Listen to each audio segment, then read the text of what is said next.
Bonjour à toutes et à tous, bienvenue dans ce nouveau décor. C'est notre toute première émission de Smart Impact dans ce nouveau décor, dans les locaux du groupe FICAD, le propriétaire de Be Smart for Change. On est très heureux de vous accueillir ici. Et voici le sommaire de ce grand format, 1 heure d'émission pour analyser les enjeux de transformation environnementale et sociétale. Grand entretien de 26 minutes et cette question prêt pour l'impact que je poserai tout à l'heure au président de Lighton, Laurent Daudet. On parlera notamment d'IA générative souveraine.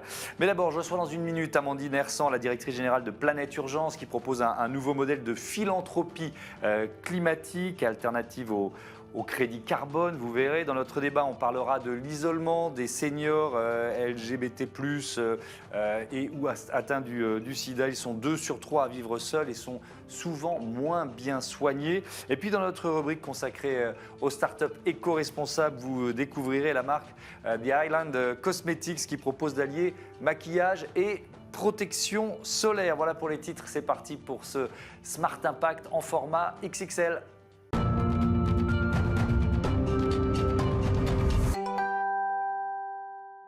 L'invité de ce Smart Impact, c'est Amandine Hersant. Bonjour. Bonjour. Bienvenue, vous êtes la directrice générale de Planète Urgence. C'est quoi Planète Urgence ? Alors, Planète Urgence, c'est une association, loi 1901, et notre métier, c'est de réconcilier l'humain et la forêt, et de pouvoir trouver des endroits, des lieux, des territoires où les deux peuvent vivre ensemble en bonne intelligence, et que l'humain se développe grâce à la forêt et pas contre la forêt. Ouais. Et donc, pour ça, vous créez un nouvel outil. Vous appelez ça la philanthropie climatique. C'est quoi la philanthropie climatique ? Alors, c'est un outil de financement au service des entreprises créé par les ONG, et c'est un outil de financement pour le climat. En fait, ce qu'on s'est rendu compte en tant qu'association, c'est qu'on avait beaucoup de mal à faire financer nos projets au service du climat. Quand on va conserver une forêt, quand on va la restaurer, quand on va développer des écosystèmes de mangroves, on va avoir un impact significatif sur la séquestration carbone. Ouais. Et en fait, on avait beaucoup de mal à chercher des financements dédiés à ces projets-là. Et on s'est rendu compte qu'on n'était pas la seule association. On a fait une étude, il y avait 72% des organisations dans tous les pays qui avaient du mal à aller chercher ces financements-là. Et face à ça, on a voulu apporter une solution. Alors, on va expliquer en détail ce qu'est la philanthropie climatique, mais il y a des crédits carbone. Exactement. Ça existe, donc ça marche pas bien. Alors évidemment, il y a eu quelques scandales, donc ça a une mauvaise image. C'est de ce constat-là que vous êtes parti d'une certaine façon ? Effectivement, en fait, une entreprise aujourd'hui, quand elle veut avoir une contribution en dehors de sa chaîne de valeur, elle va acheter des crédits sur un marché. Et les crédits carbone n'ont pas bonne presse. Vous l'avez dit, il y a eu plein de scandales à l'international, mais aussi sur des entreprises françaises. Il y en a plein qui se sont désistés de ces marchés carbone, d'autres qui n'osent pas y aller. Et le problème, c'est qu'on a besoin de financement climat.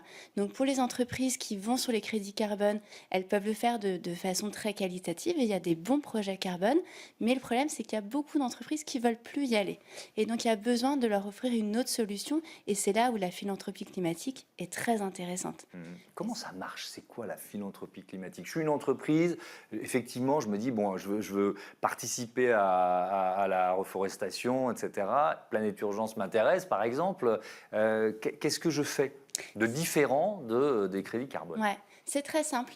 Je veux faire la philanthropie climatique. Je contacte effectivement une association qui a un impact sur le climat. D'accord. Je vais financer grâce à de la philanthropie classique cette association-là et je lui demande d'utiliser une méthode de suivi de mon impact carbone. Okay. Et cette méthode-là, c'est ça qu'on a créé. On a travaillé pendant 3 années.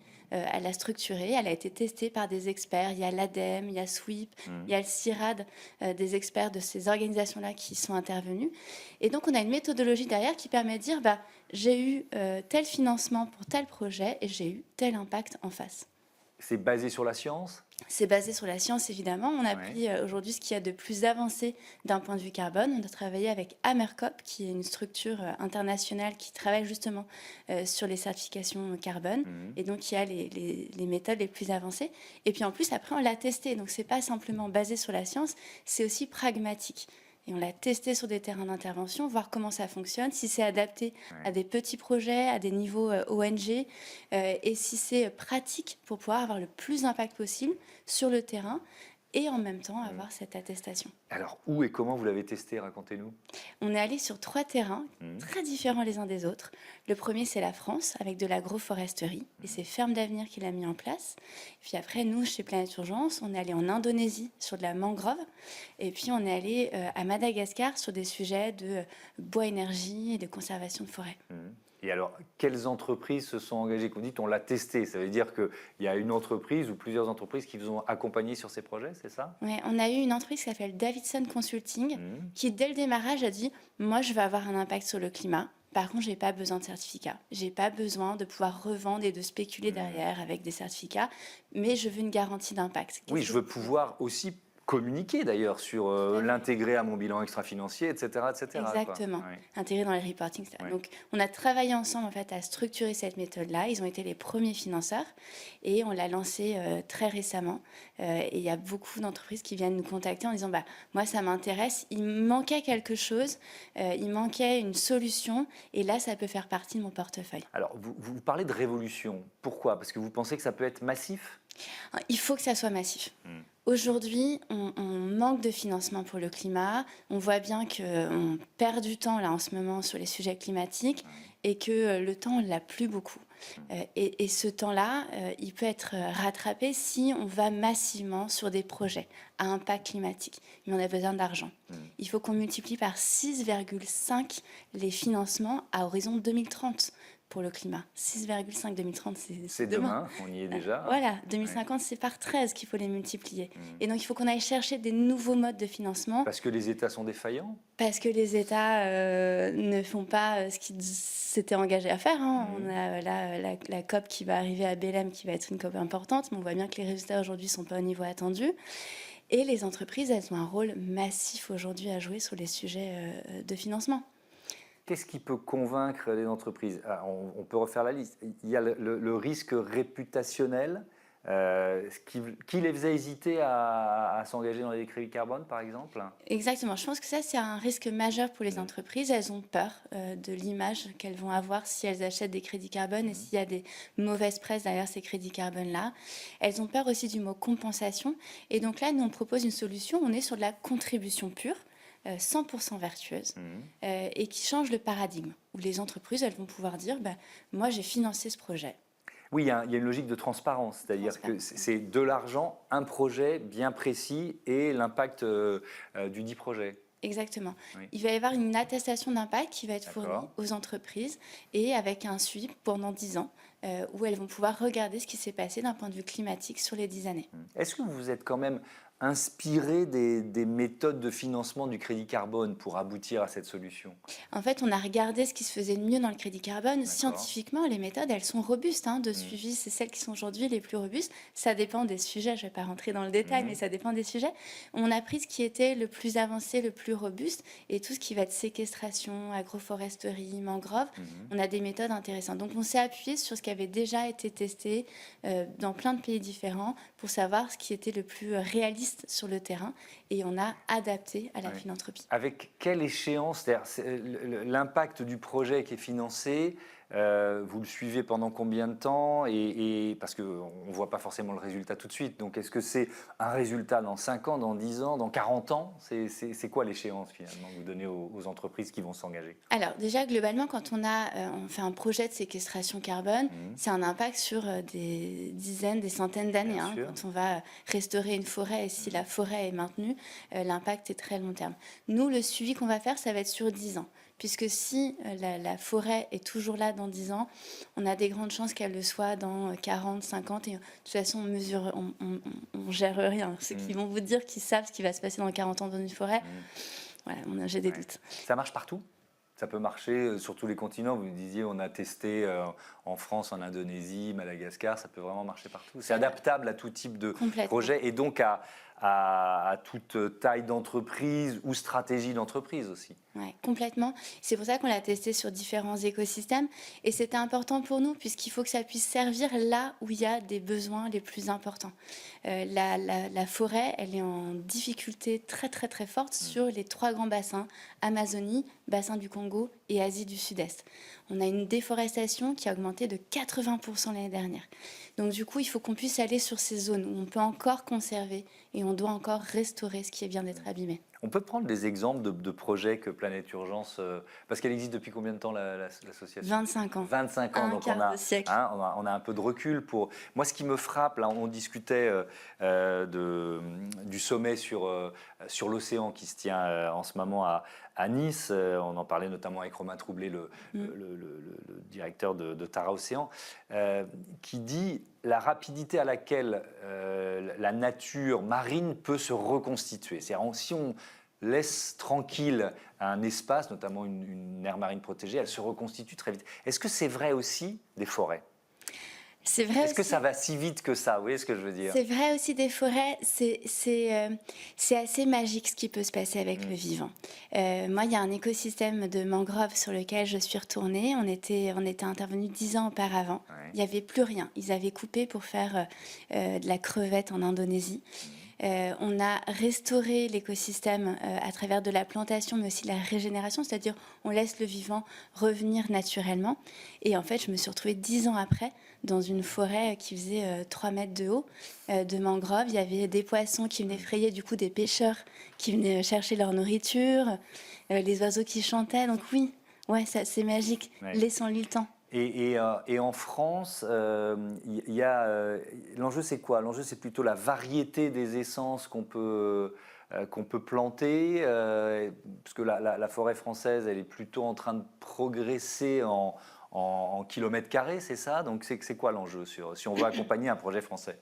Alors sur la France, je suis moins spécialiste, oui. Mais ce que je sens de la France, c'est qu'il y a un enjeu plutôt agricole, de comment est-ce qu'on remet l'arbre dans le modèle agricole, sur des haies, sur de l'agroforesterie, pour venir nourrir le sol, limiter l'érosion, etc.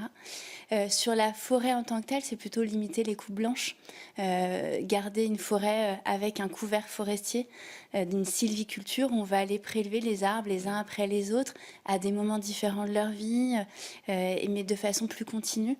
Donc je pense que c'est plutôt un changement de pratique qu'il nous faut en France que de la reforestation à grande échelle ou comme on peut voir sur nos pays d'intervention. Merci beaucoup Amandine Hersant et à bientôt sur Be Smart for Change. On passe tout de suite à notre débat comment briser l'isolement des seniors LGBT+ ou malades du sida. Smart Cause, c'est notre rendez-vous mensuel avec DIFT et Clara Piget. Bonjour. Bonjour. Bienvenue, vous êtes la cofondatrice, responsable des opérations de DIFT. Et à nos côtés, Stéphane Sauvé, bonjour. Bonjour. Bienvenue à vous aussi, délégué général de l'association Les Audacieuses et les Audacieux. On va rappeler ce qu'est DIFT en quelques mots, même si vous commencez à être une habituée, mais pas de ce nouveau décor quand même. Voilà. Donc, alors, nouveau décor. DIFT, c'est quoi? Donc DIFT, c'est une start-up qu'on a créée il y a 3 ans avec mes associés qui permet à des entreprises de lancer des opérations de mécénat qui soient participatives. Donc les entreprises proposent à leurs clients et leurs collaborateurs de flécher des dons cadeaux, dons plus gift, c'est l'origine de DIFT, à destination d'associations de leur choix et donc de les intégrer dans leurs opérations de mécénat. Qu'est-ce que ça remplace, entre guillemets, pour une entreprise? Ça remplace parfois des cadeaux de fin d'année qu'on peut envoyer à ses clients à Noël. Ça remplace des points de fidélité qu'on donne dans un programme de fidélité. Ça peut remplacer des bons cadeaux, des bons de réduction, tous les cadeaux qu'on peut faire à ses clients pour les embarquer et les rendre plus proches de vos marques. Alors, je vois bien l'impact sur les clients, mais en interne, ça crée quoi? Une sorte d'émulation autour d'une cause ou de plusieurs causes? En interne, ça permet aussi évidemment de rendre des causes plus visibles des collaborateurs et collaboratrices. Parfois, c'est l'action de la fondation aussi qui peut être mise en avant au sein des entreprises, puisque beaucoup de grandes structures soutiennent depuis longtemps des causes et peuvent ainsi embarquer toutes les équipes dans le choix de ces causes et leurs connaissances. Stéphane Sauvé, présentez-nous votre association, les Audacieuses et les Audacieux, qui est donc aidée par DIFT. Racontez-moi. Tout à fait. Donc moi, je suis ancien directeur d'EHPAD et il y a 7 ans maintenant, j'ai décidé de m'attaquer à la problématique d'isolement social renforcé des seniors sans soutien familial et plus particulièrement des seniors LGBTQIA+, ou des seniors vivant avec le VIH. Alors, Pourquoi? Ouais. Est-ce que vieillir en tant qu'hétérosexuel ou homosexuel serait-il différent? La réponse est bien évidemment, les enjeux sont les mêmes.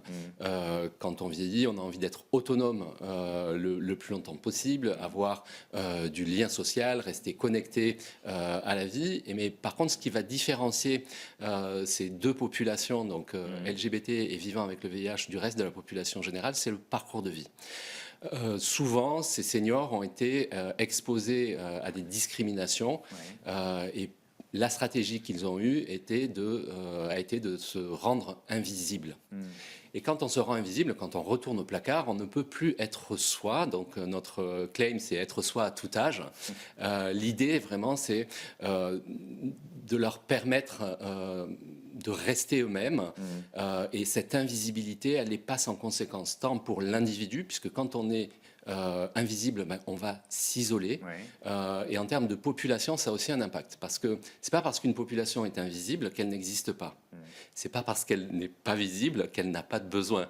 Donc nous, notre job, ça a été de leur redonner de la visibilité et d'apporter des réponses. Avec ces chiffres que vous donnez, 65% des seniors LGBT+ vivent seuls, contre 15% pour les seniors hétérosexuels. C'est quand même une différence majeure. 90% des seniors LGBT+ n'ont pas d'enfants et peu d'aidants naturels. Ça veut dire qu'ils souffrent peut-être aussi plus de dépression, qui sont moins bien accompagnés, moins bien soignés?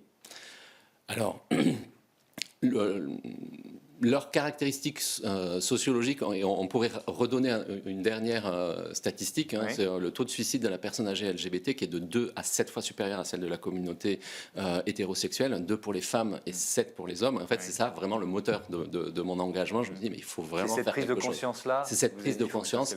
Et moi, en tant qu'ancien directeur d'EHPAD, j'avais pu voir des personnes LGBT qui étaient rejetées par l'ensemble des autres résidents et des familles, pas par les salariés, puisque les salariés, une fois qu'on travaille avec eux sur leur représentation et sur des pratiques professionnelles qui soient les plus inclusives possibles, on va être capable de les accompagner.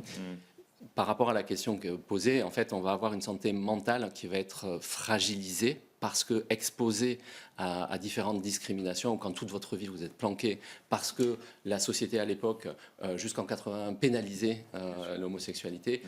On a, pour les personnes séropositives, en 2022, donc on parle d'il y a 2-3 ans, l'interdiction de faire des soins de thanatopraxie. On revient de loin. L'actualité mondiale fait que ces droits peuvent être remis en cause dans pas mal de pays, oui, on est d'accord. Donc nous, vraiment, c'est de se dire, c'est des parcours de vie pas comme les autres, et dans ce sens-là, il faut qu'on puisse leur laisser le choix de construire leur avenir. Et alors, vous allez nous expliquer ce que vous mettez en œuvre, mais je voudrais que vous nous expliquiez, Clara, comment DIF travaille avec les audacieuses et les audacieux. Alors, comme une petite centaine d'associations, les audacieuses et les audacieux peuvent bénéficier de DIFT, donc de la part d'entreprises. Nous, on sélectionne les associations en fonction de tout un tas de critères. Notamment, on va sélectionner une équipe qui est en capacité de porter le projet. Donc, comme c'est le cas ici, on va sélectionner une association qui a une structuration, une gouvernance dans laquelle on croit. Et surtout, des projets qui vont adresser des problèmes qui sont sous... visibilité, on peut dire. Oui, c'est un peu les trous dans la raquette de l'action publique, donc, notamment. On sait qu'il y a beaucoup d'actions pour accompagner les seniors au sens large. Le sujet de croiser l'égalité entre les populations LGBT et hétéros est un vrai sujet qui était sous-adressé.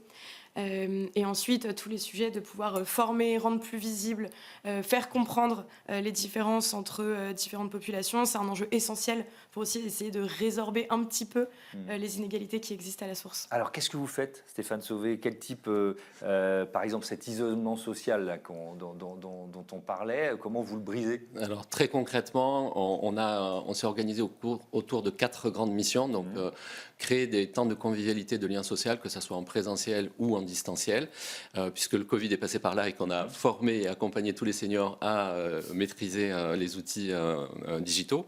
On travaille aussi beaucoup sur la santé, le bien-être et la prévention à la perte d'autonomie. Donc là, on prend un sujet de santé et le groupe va devenir ressource, c'est-à-dire que chacun va partager ses stratégies d'adaptation par rapport à une pathologie et du coup, il va y avoir un effet boule de neige qui permet aux adhérents et bénéficiaires de l'association de vivre mieux. On travaille aussi sur l'estime de soi, la confiance en soi, notamment au travers d'ateliers d'écriture, des ateliers de nutrition. On a monté la première house de seniors drag pour oser être artiste jusqu'au dernier moment. Ensuite, on fait de la formation, on en parlait juste précédemment, au niveau de tous les spécialistes de la gérontologie pour travailler sur des approches inclusives, c'est-à-dire que tout le monde doit pouvoir être accueilli dans son unicité. Et la dernière réponse, qui est notre projet phare, c'est qu'on propose une solution d'habitat participatif et inclusif dans lequel chaque personne va être acteur et va autogérer cette maison. C'est la maison de la diversité, c'est ça ? Exactement ça, ouais. Et c'est vraiment au cœur de notre actualité, puisque là, on est en train de peupler la première maison qui va ouvrir en septembre à Lyon, à la Croix-Rousse. Et je pense que ça va être vraiment aussi assez impactant, parce que cette maison, elle est ouverte à toutes et à tous, aux hétéro-alliés compris, et elle est ouverte sur le quartier, c'est-à-dire qu'on veut créer aussi des passerelles intergénérationnelles, inventer des nouvelles solidarités. Mais vous disiez vous parliez de l'isolement et de l'invisibilité. Ça veut peut-être dire aussi qu'il y a certains de ces seniors LGBT+, qui ne vont pas forcément aller vers une association comme la vôtre. Vous voyez ce que je veux dire ? S'ils sont, vous le disiez, ils sont dans leur placard, c'est ça ? Ils sont dans le placard. Bon, s'ils sont dans le placard, ils ne vont pas peut-être spontanément en sortir. Comment vous faites ? C'est évident. Donc là, on a un programme qu'on a appelé « Aller vers les seniors invisibles ». Là, l'idée, c'est de dire à nos partenaires ou au grand public de nous aider à les repérer pour pouvoir mettre en place et co-construire avec eux les solutions qui leur conviennent. Bien évidemment, on ne va pas leur demander de faire des coming out, mais pour les personnes, par exemple, si vous prenez un atelier de nutrition proposé par les groupes de protection sociale, ces personnes ne vont pas y aller parce que ce ne sont pas des safe places. Donc les gens ne vont pas oser dire aux nutritionnistes « Bonjour, moi je suis séropositif ou je suis sur hormonothérapie, est-ce que tout ce que vous nous racontez ?» Non. Nous, on crée ces espaces-là. On est accompagné par les professionnels de ces sujets pour que tout le monde puisse profiter des dispositifs de prévention. Avec cette autre statistique que vous proposez, 50% des seniors LGBT+ affirment ne pas déclarer leur orientation sexuelle aux professionnels de santé. C'est exactement ce que vous êtes en train de nous décrire, ce qui les éloigne de ces structures de soins avec un rapport évidemment plus complexe au milieu médical. Mais est-ce que ça veut dire que les tabous, et notamment les tabous autour du VIH, autour du sida, ont encore la vie dure ? J'aurais envie de dire non, je suis un idéaliste et un rêveur. Comme moi, je me souviens c'est vieille époque, j'étais encore à TF1, on faisait le SIDAction, on faisait des programmes de pédagogie, d'appel aux dons, etc., entre les programmes, à la place des bandes annonces, etc. Bon, on était la seule chaîne à faire ça à l'époque, c'était au moment où l'unité cathodique autour du sida avait explosé. Bon, j'espère, c'était il y a 20 ans, j'espère que ça a bougé quand même. Alors, les droits et les mentalités évoluent, mais j'aurais envie de dire, moi souvent on me dit, mais ton projet n'a pas d'avenir. Je dis, mais je ne souhaite que ça. Mais oui, ça serait génial. Je dis, aujourd'hui, est-ce qu'en France, l'égalité homme-femme, le sexisme, le patriarcat ou le validisme et tout ce qui est personnes en situation de handicap, on est d'accord que les lois nous disent que c'est derrière nous. Dans la réalité, pour l'homosexualité et la sérophobie pour les personnes porteurs du VIH, malheureusement, c'est toujours le cas. Aujourd'hui, nous, on a la manière en fait qui est importante, c'est de raconter en fait les parcours de vie de ces personnes-là. On a un senior qui va habiter dans la maison à 63 ans, qui s'est fait agresser il y a 2 ans. Donc c'est la réalité. Alors bien évidemment, le côté personnes âgées intéresse un peu moins parce que c'est les vieux, on est dans une société agiste. Mais quand on regarde les rapports de SOS homophobie ou quand on voit le nombre de gamins qui se font mettre à la rue et qui vont au refuge par leurs parents, et quand on voit aussi que dans les entreprises, moi je salue le boulot de l'autre cercle, qui accompagne les salariés à pouvoir être eux-mêmes dans la société. Moi, je porte le doux rêve que ça n'existe plus, mais malheureusement, on est encore là. Et alors, parlons vrai, est-ce qu'il y a des entreprises qui hésitent À s'engager sur ces sujets? Ouais, quand vous proposez cette cause-là, j'imagine que toutes ne sont pas à l'aise. Il y a une disparité effectivement dans la sélection des causes par les entreprises, mais je pense que toutes ces questions qui touchent à l'égalité des salariés sur le lieu de travail sont quand même assez naturelles pour la plupart des entreprises avec qui on échange. On a reçu par le passé sur ce plateau des assos qui bossent pour l'égalité femmes-hommes. C'était un petit peu le même discours. Maintenant, ce qui est difficile, et je crois que tu pourras confirmer, pour ces assos, c'est de créer un sentiment d'urgence. Là où les assos de collecte alimentaire vont avoir un moment un peu naturel de mise en avant en décembre, là où les assos environnementales vont avoir malheureusement des moments un peu naturels de mise en avant quand il y a des catastrophes naturelles, les sujets d'égalité, sociétaux, un peu plus de fond et dont on a besoin pour faire société, sont un petit peu plus durs à mettre en avant. Oui, ce qui permet, vous nous l'avez déjà expliqué, un peu d'événementialiser aussi le fait de soutenir telle ou telle cause. Ça, c'est une difficulté pour vous, par exemple? On va terminer là-dessus. Oui, c'est une difficulté parce que les gens sont sollicités par plein d'associations. Donc, effectivement, comme on le disait, l'idée, c'est de créer l'urgence. Et aujourd'hui, par exemple, nous, on a lancé une campagne de financement participatif pour l'ameublement et l'aménagement des espaces communs de la Maison de la Diversité. On passe notre temps à relancer. Oui, tu m'avais dit que tu allais donner, bon, voilà, etc., etc. Et l'engagement à susciter, c'est compliqué. Et c'est une des difficultés. Et après, le sujet de vieillir dans une société où le jeunisme a toute sa place, c'est compliqué aussi de vendre cette cause-là. Merci beaucoup. Le mois des fiertés est un bon moment pour ça. Donc le mois des fiertés, c'est un bon moment pour ça. On peut effectivement le dire. Merci à tous les deux. À bientôt sur Be Smart for Change. On passe tout de suite au grand entretien de ce Smart Impact avec la question rituelle. Êtes-vous prêt pour l'impact ?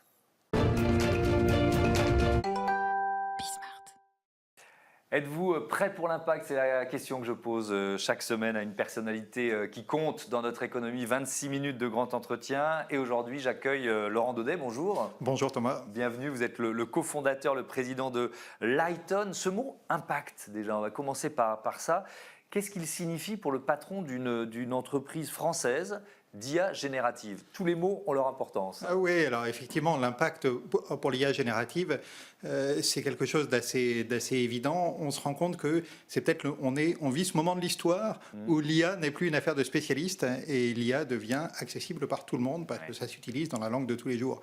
Donc l'impact, c'est la façon dont cette technologie est en train de révolutionner notre relation au savoir, par exemple, notre relation à l'éducation.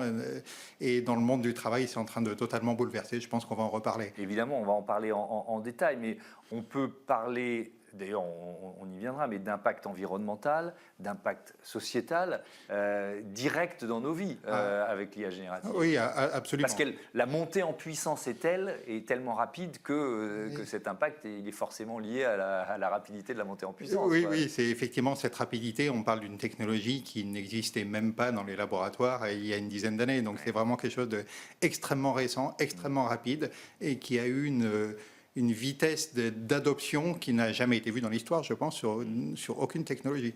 Et on va voir ce que ça représente en termes de souveraineté d'être une entreprise française et avec un certain nombre de principes et d'idées fortes. Vous l'avez créée en 2016, cette entreprise, avec Florent Kharkala et Sylvain Gigant. Est-ce que vous travailliez déjà, c'était il y a presque 10 ans, sur l'IA générative ou pas du tout parce que c'était embryonnaire encore? À l'époque, on travaillait sur cette technologie d'IA qu'on appelait le deep learning et qui est en fait le socle fondamental sur lequel se crée l'IA générative. Donc on était déjà dans l'IA, on a créé Lighton.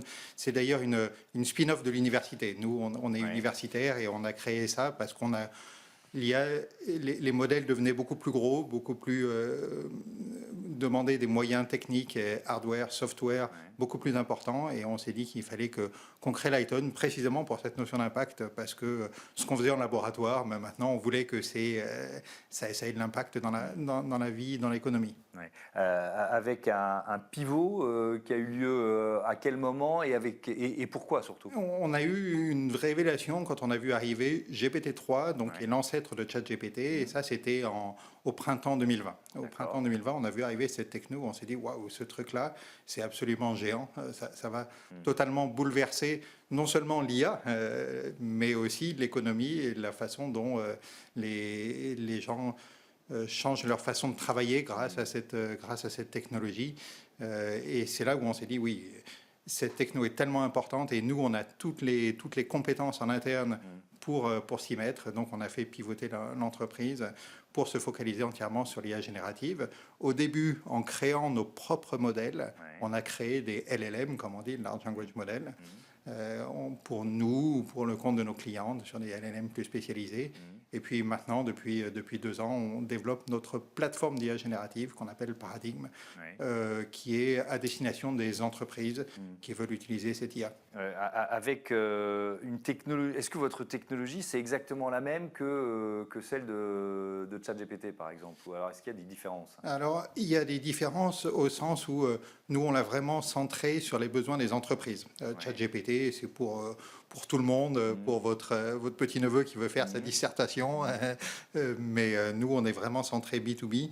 Et donc, il y a toutes les notions de sécurité, toutes les notions de compliance, toutes ces notions de fiabilité sur lesquelles on insiste vraiment, qui sont au cœur de l'offre, de la proposition de valeur de Paradigm. Mais pourquoi l'entreprise s'appelle Lighton? L'entreprise s'appelle Lighton parce qu'au tout début, on travaillait sur une technologie photonique, pour tout vous dire. D'accord. C'était de calcul optique. De calcul ça optique, voilà. Utiliser la lumière pour faire certains de ces calculs de l'intelligence artificielle. Comme on dit, il y a besoin de très grosses infrastructures pour faire tourner ces calculs. Et on était sur une technologie photonique au départ. Que vous avez laissé de côté. On a laissé de côté. Bien compris.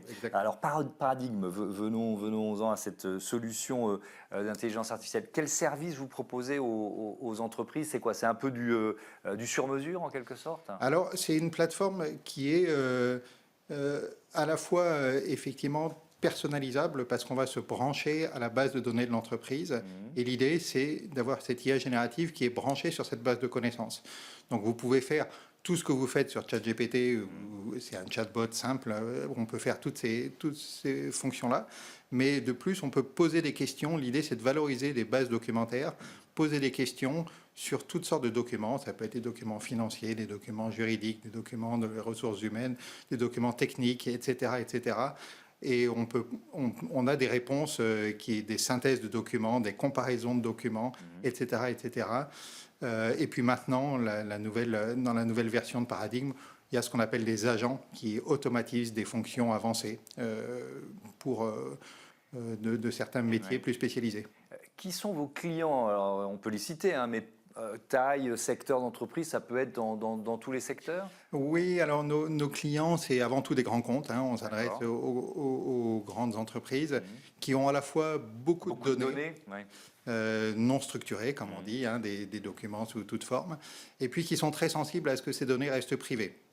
On a cette particularité d'aller s'installer sur les clouds de nos clients, ce qui fait qu'on va aller avoir des clients dans le monde de la banque assurance, dans le monde de la santé, de la haute technologie, de la défense, et des pouvoirs publics également, qui notamment sur les aspects régaliens, où on a vraiment ce besoin de garder en environnement fermé toute cette IA générative, qu'on n'aille pas envoyer des données sur des clouds américains ou chinois d'ailleurs, dans lesquels on ne sait plus très bien ce que deviennent nos données quand on les envoie là-bas. Donc là, elle reste vraiment dans le cercle de l'entreprise elle-même. Ça reste, voilà, on installe tout l'environnement, le LLM et toute la plateforme Paradigm est installée sur le serveur de l'entreprise, ce qui fait qu'il n'y a aucune donnée qui en sort. Quelque part, c'est sécurisé par design. Vous avez annoncé en avril dernier un partenariat avec Bearing Point, qui est un cabinet de conseil en management et en technologie. En quoi consiste ce partenariat? Et puis peut-être, question subsidiaire, que vous apporte Bearing Point dans ce cas précis? Oui, c'est un partenariat qui est effectivement important pour nous, notamment sur le service public où Bearing Point est très bien implanté. L'idée pour nous, c'est d'être très complémentaires. Bearing Point va proposer à ses clients de l'IA générative qui est notre plateforme Paradigme. Et puis pour nous, ça permet d'avoir une entreprise extrêmement expérimentée pour toute l'offre de services qui va autour, parce qu'effectivement, il y a beaucoup de travail en personnalisation, conception, etc. Donc voilà, on est très complémentaires de l'offre Bearing Point et on va aller faire un go-to-market commun. D'accord. Puisqu'on parle de services publics, ces chiffres annoncés par le président de la République en février dernier au sommet de l'intelligence artificielle, 109 milliards d'euros d'investissement annoncés pour les prochaines années. Alors, bon, il faut toujours rester lucide par rapport aux annonces politiques. Il y a parfois des décalages entre les annonces et puis les milliards vraiment proposés et démultipliés. Bon. L'enjeu majeur pour vous, c'est quoi? C'est cet enjeu de souveraineté dont vous parlez, c'est-à-dire qu'on ait la capacité en France, et puis soyons plus larges en Europe, à développer une IA qu'on maîtrise, en quelque sorte. Voilà, cette technologie va avoir tellement d'importance sur les sociétés. On parle de points entiers de PIB qui sont impactés par cette technologie. On va pouvoir gagner des points de croissance grâce à ça, gagner en productivité, gagner en profondeur technologique, que c'est extrêmement important d'avoir la maîtrise de toute la chaîne de valeur de cette IA générative. Donc il faut qu'il y ait les sociétés... Mais ça passe par quelles adaptations pour qu'on ait une IA générative souveraine? Là, je ne parle pas seulement de l'offre que vous proposez, d'une manière générale, à la dimension d'un État ou d'une Union européenne. Effectivement, il y a la souveraineté sur la technologie, ça on en a parlé, toute cette chaîne de valeur, et c'est assez effectivement complexe de savoir créer ces LLM, savoir les déployer en environnement d'entreprise. Il y a aussi une souveraineté réglementaire, il y a une souveraineté... sur les aspects culturels aussi, effectivement, c'est important qu'il y ait des LLM, par exemple, qui soient faits en français, avec beaucoup de français, alors que dans les LLM américains, le français, c'est une toute petite part des corpus d'apprentissage. Donc, c'est aussi du soft power aussi pour un modèle culturel qui s'impose à travers exactement. Donc ça, c'est extrêmement important de faire en sorte qu'il y ait des LLM qui soient faits avec notre langage, avec nos valeurs, avec nos référentiels culturels, parce que c'est tout sauf neutre. Bien sûr. Ça veut dire que beaucoup de valeurs. Si on pose une question historique à ChatGPT, elle va être basée essentiellement sur des contenus d'universitaires américains ou anglo-saxons plus que des contenus d'universitaires français ou européens. C'est de ça dont on parle. Exactement. Ouais. Même si ça parle parfaitement bien français. Bien sûr. Mais il y a des choses comme le droit, par exemple. La façon de concevoir le droit juridique aux États-Unis ou dans le monde anglo-saxon est très différente de la façon dont le droit est conçu en France ou dans les pays latins. En février dernier, vous avez annoncé votre participation à Open Euro LLM. C'est un consortium qui réunit une vingtaine d'institutions et d'entreprises majeures du secteur. Déjà, le principe, pourquoi vous rejoignez ce consortium? Alors, c'est un consortium qui, effectivement, qui a une position très intéressante sur la mise à disposition de LLM européens à destination du tissu de PME européennes. Et donc, ça correspond bien à nos valeurs de souveraineté, construire des nouveaux modèles spécifiques et les distribuer auprès du tissu économique. Avec une approche un peu collaborative, c'est-à-dire que vous êtes avec des entreprises qui peuvent être en partie concurrentes, mais vous travaillez ensemble, c'est juste pour bien comprendre ce qui se passe. La plupart des partenaires de ce consortium sont des universitaires, donc c'est plutôt au niveau de la recherche qu'on va aller mettre au point des LLM très spécifiques sur certaines verticales. Et c'est principalement de la collaboration dans le terme de la R&D. Avec donc un enjeu européen, on est en plein dans ce dont on parlait, mais est-ce que c'est pas trop tard? Est-ce qu'on peut encore développer une IA générative européenne alors que ça y est, les géants investissent beaucoup plus, je crois, que nous aujourd'hui? Moi, je suis plutôt optimiste. Oui. Alors, si j'étais pas optimiste, je ferais un autre métier. Oui, Hein, vous me ça direz. c'est vrai, c'est une qualité commune de pas mal de chefs d'entreprise. Oui. Mais on voit que sur le software, la barrière à l'entrée est beaucoup plus basse que ce qu'on peut avoir, par exemple, sur les composants ou sur le cloud, etc. Et là, en Europe, on a les compétences. On commence à avoir l'infrastructure de calcul nécessaire. Et ça, justement, vous parliez des annonces du président Macron au sommet sur l'IA. C'est principalement des investissements dans l'infrastructure. Et là, ça arrive, ça vient. On va avoir les milliers de GPU nécessaires à créer ces nouveaux modèles. Donc, je pense qu'on a des atouts si les entreprises et les administrations jouent le jeu aussi de choisir des solutions françaises, européennes, souveraines par rapport aux solutions américaines. Et l'environnement réglementaire européen, qu'est-ce qu'il dit aujourd'hui? Alors effectivement, on a le EU AI Act, donc cette réglementation européenne sur l'AI qui est en train de se mettre en place. Donc là, il y a encore un petit peu des incertitudes, mais ça donne un cadre unifié sur lequel, effectivement, nous, industriels européens, on peut s'appuyer pour proposer quelque chose qui soit à la fois fiable et respectueux de tout ce qui est règles sur la vie privée, par exemple. C'est ce que je vais vous poser, pardon d'interrompre, mais il se différencie, ce règlement et ce modèle, puisqu'on parle d'un modèle européen qui est en cours de création. Il veut se différencier du modèle américain ou par exemple du modèle chinois? Les Américains ont plutôt tendance à déréguler en ce moment. Hein, donc ça, c'est d'autant plus avec Donald Trump. Exactement, avec beaucoup d'incertitudes. Ce qui est intéressant, c'est qu'en Europe, on a un environnement qui est stable. Il a fallu beaucoup de temps avant d'arriver à écrire ce EU Act. Donc maintenant, on y est arrivé. Et ça, je pense que c'est une force sur laquelle on peut s'appuyer. Mais est-ce qu'on peut sortir de cette course à la puissance? Là, on a vraiment le sentiment que à la fois les grandes entreprises et les États accélèrent, mettent de plus en plus d'argent pour être le plus puissant possible. Est-ce qu'on peut en sortir de ça? Ou est-ce qu'il faut que l'Europe, finalement, elle aussi rentre dans le match, quoi? Ce qui est intéressant avec cette IA générative, c'est qu'on voit que il est pour une très grande majorité des besoins, ce n'est pas la peine d'avoir le modèle le plus puissant avec 500 milliards de paramètres, etc. La grande majorité des cas d'usage peut être utilisée avec des modèles qui sont plus petits, plus spécialisés, moins coûteux aussi pour l'environnement, puisque ça devient un vrai enjeu. C'est aussi un enjeu en termes de prix. Hein, et donc, c'est un peu là-dessus qu'on se positionne nous-mêmes sur des modèles de taille un peu intermédiaire, de taille moyenne, qui sont déjà très performants. Mais qui sont moins coûteux et on ne va pas dans la course au gigantisme effectivement qu'on laisse aux géants américains. Et est-ce qu'ils sont plus faciles à maîtriser? C'est-à-dire, est-ce qu'il y a le risque d'une intelligence artificielle, certains disent une intelligence autre, devenue trop puissante pour que ces créateurs la maîtrisent toujours? On est encore très loin de tout ça. Je pense qu'il faut laisser... il faut laisser ça un peu à la science-fiction. Pour l'instant, on est totalement en contrôle et il faudra beaucoup d'étapes avant qu'on puisse arriver à une intelligence artificielle qui soit vraiment capable de raisonner, de planifier. Oui, mais la course à la puissance, elle permet d'aller beaucoup plus vite dans cette direction, d'une certaine façon. Et donc peut-être de perdre un peu plus vite le contrôle, vous voyez ce que je veux dire?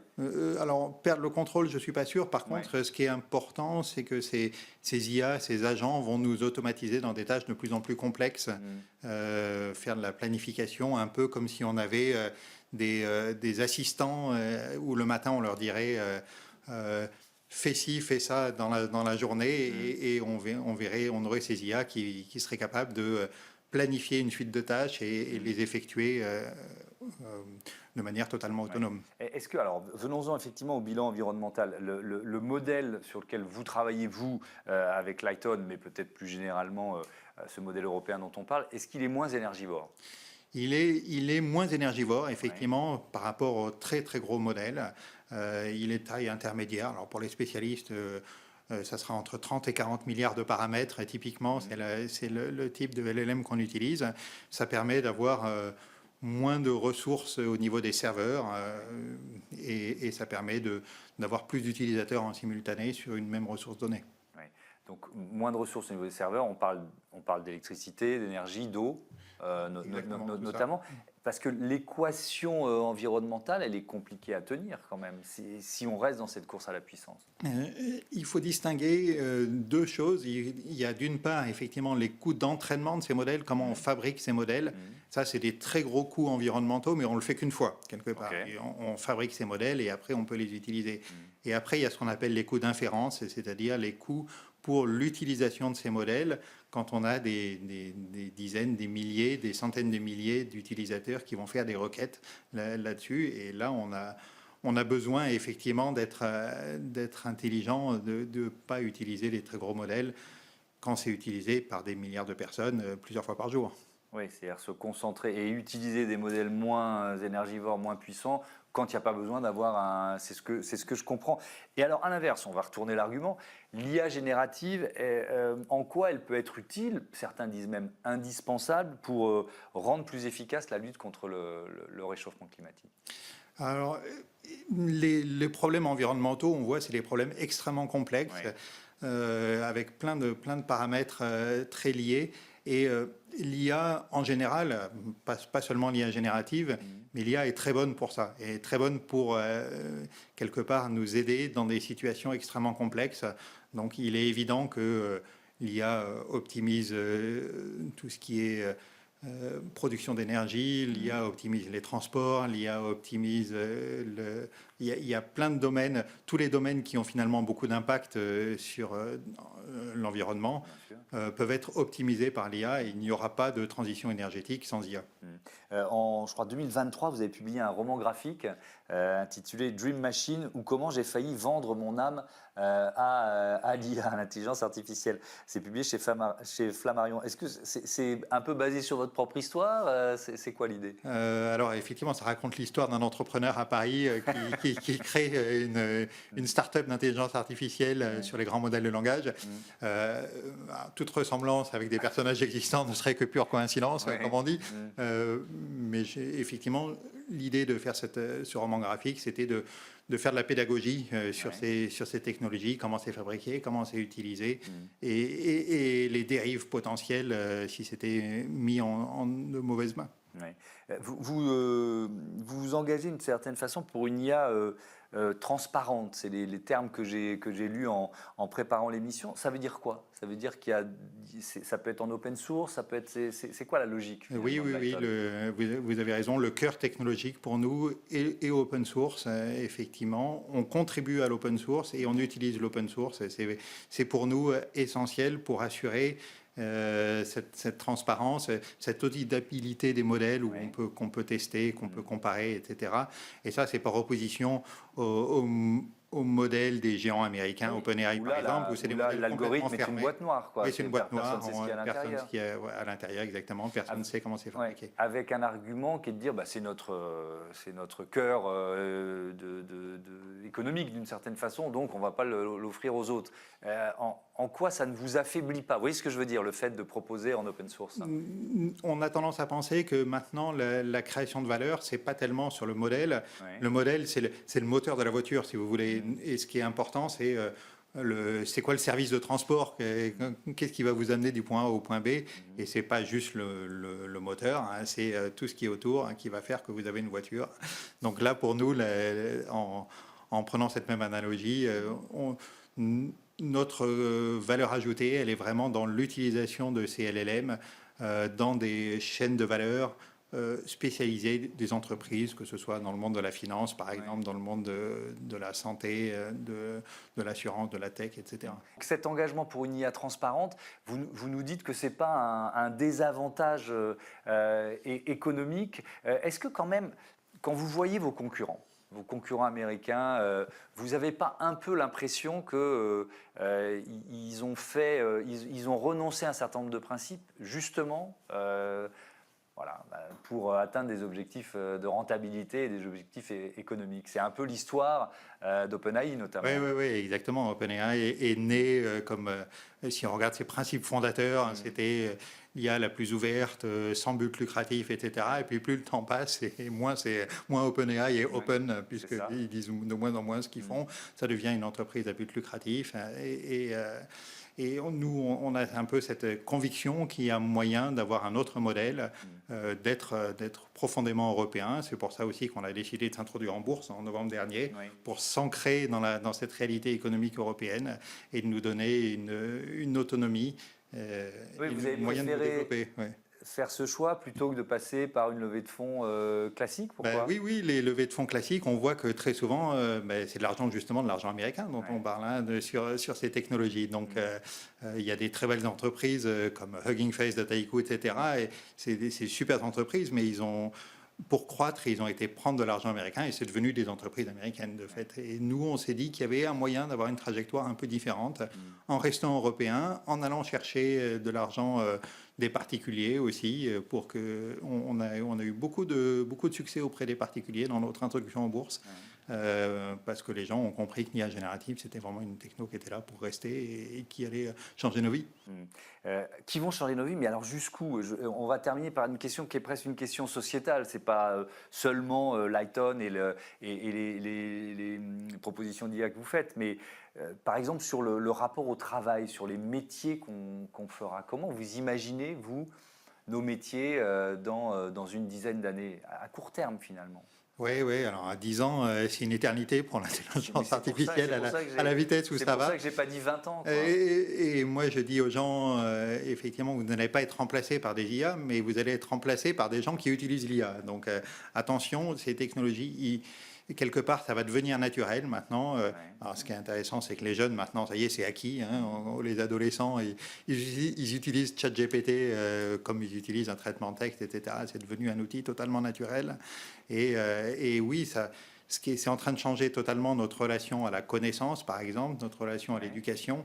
Ce qui est intéressant, c'est que notre relation au travail, est-ce qu'il ne va pas, je me fais volontairement l'avocat d'IA, forcément avoir des flopées de chômeurs supplémentaires dans les 5-10 prochaines années? On voit que les pays les plus robotisés du monde, comme la Corée du Sud par exemple, c'est des pays où il y a très peu de chômage. Donc c'est pas du tout automatique. On va changer les métiers, ça c'est sûr.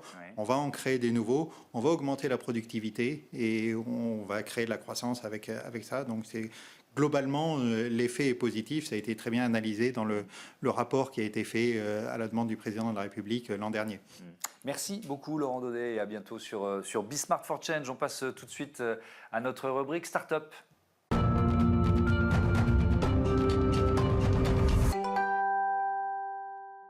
Smart Ideas, notre rubrique consacrée aux startups éco-responsables. Et je vous présente mon invité, Sarah Venkatachelom. Bonjour. Bonjour. Bienvenue, vous êtes la fondatrice de The Island Cosmetics. Vous l'avez créée en juin 2022. Avec quelle idée? Alors, l'idée est née depuis 2019. Mais, le parcours est assez long. Ça prend du temps, oui. Ça prend du temps. L'idée est née de mon histoire personnelle parce que le maquillage a été une thérapie pendant une période difficile de ma vie. Et j'ai eu dans ma famille une personne qui a eu le cancer de la peau. Donc, on a été sensibilisés très, très tôt à la protection solaire. Et ce que je faisais, c'est que je mélangeais ma crème solaire avec mon fond de teint et ma crème hydratante pour aller plus vite. Sauf que c'est pas bien. On ne sait pas si les ingrédients sont compatibles. On ne sait pas si on dégrade l'efficacité de la crème solaire. Et c'est parti de là, je me suis dit, il faut créer quelque chose de bien. Donc c'est une gamme de produits de beauté qui protège du soleil, c'est ça? C'est un 2 en 1, quoi. Même 3 en 1. L'idée, c'était d'allier, de mettre l'innovation au service de la prévention avec de la beauté. Donc d'allier la protection solaire avec le maquillage et le soin hydratant. Comme ça, le matin, on ne pense pas et on ne l'oublie pas, surtout. Oui, effectivement, avec ce constat, vous parliez de cancer de la peau, plus de 3 millions de cancers de la peau diagnostiqués chaque année dans le monde.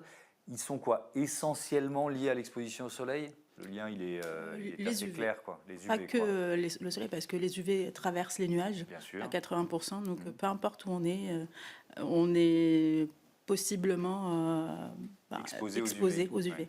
Alors, combien de temps ça vous a pris en recherche et développement pour créer ce 3 en 1 finalement, ce produit?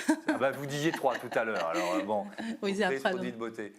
4 ans de R&D, avec énormément de complexité parce que moi je viens pas du monde de la cosmétique, ancienne hôtelière, donc pour moi, c'était facile, avec un regard extérieur. Ah oui, vous vous êtes dit, bon, j'ai l'idée, ça va être simple. Ça va être simple, Ouais. sauf que le solaire, avec cette particularité de teinter, parce que nous, on répond à un vrai sujet aussi, c'est de sensibiliser tout type de carnation, parce qu'on a cette image et ces pensées que les peaux foncées et métissées n'ont pas besoin de protection solaire, alors que C'est une erreur majeure. c'est une erreur. Et donc, la complexité de notre produit, c'est qu'il est décliné en 10 teintes. Et pour avoir une crème solaire teintée en 10 teintes et ne pas avoir cet effet grisâtre ou blanchâtre quand on la met sur la peau, parce qu'on n'utilise que des ingrédients minéraux et naturels, eh ben, c'était très très compliqué. C'était très long. Vous avez déposé des brevets? Oui, on a déposé un brevet en France et on l'étend à l'international là. D'accord. Donc oui, c'était une démarche. Qui vous a entouré? Parce que vous n'êtes pas scientifique, vous n'êtes Non. pas chercheuse, vous n'êtes pas biologiste, donc qui J'ai vous a fait quand entouré? même pendant 1 an et demi de recherche sur les plantes endémiques de La Réunion, puisque je viens de La Réunion. Et ensuite aussi, je me suis formée un peu sur les bases de la cosmétique, mais je suis entourée par 2 laboratoires, un spécialisé dans le solaire en Île-de-France et un spécialisé en maquillage à Lyon, parce que le maquillage, c'est vraiment un métier à part et le solaire, pareil. Avec donc ce choix d'utiliser des matières premières de l'île de la Réunion, c'est Oui, ça? absolument. Alors lesquelles?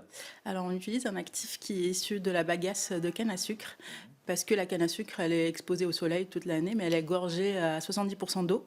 Donc, je me suis dit, il y a quelque chose à chercher.